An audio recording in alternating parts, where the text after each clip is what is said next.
Hello guys, welcome back to our channel. So ரொம்ப நாள் ஆச்சு நம்ம சேனலில் வீடியோ போட்டு. ஸோ ஏன் என்னாச்சுன்னு அதை நான் இன்னொரு நாள் சொல்கிறேன். ஸோ இன்றைக்கி வந்துட்டு நம்ம எங்கே வந்திருக்கோம்னு பார்த்தீங்கன்னா, ஒரு ஹாண்டடான அந்த கைவிடப்பட்ட ஒரு ஹாஸ்டலுக்கு தான் வந்திருக்கோம். ஸோ வந்துட்டு அது வந்துட்டு உள்ளே போகிறதுக்கு பர்மிஷன் கிடையாது. ஸோ நான் உங்களுக்கு வெளியிலேருந்தே அது எப்படி இருக்குன்னு நான் உங்களுக்கு காட்டுறேன். ஸோ பாருங்கள் எப்படி இருக்குன்ட்டு. ஸோ கைஸ், உங்களுக்கு தெரியுதா?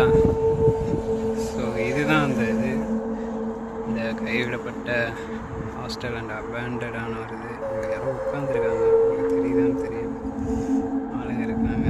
ஸோ இங்கே தான் வந்துட்டு நம்ம அடுத்த வாரத்தில் நைட் வந்து எக்ஸ்ப்ளோர் பண்ணுவோம். டீமோடு வந்துட்டு ஆள் இருக்காங்க. ஸோ அதுதான் கைஸ் இதை காட்டணும்னு நினச்சேன் உங்களுக்கு. ஸோ நெக்ஸ்ட் டைம் உங்களுக்கு இதோட ஃபுல் வீடியோ இந்த சேனலில் வரும், மறக்காமல் சப்ஸ்கிரைப் பண்ணிக்கோங்க. ஸோ இந்த ஹாஸ்டல் எக்ஸ்ப்ளோர் பண்ணுற வீடியோ நெக்ஸ்ட் வீக்கில் வர வாய்ப்பு இருக்குது. ஸோ சப்ஸ்கிரைப் பண்ணாதவங்க சப்ஸ்கிரைப்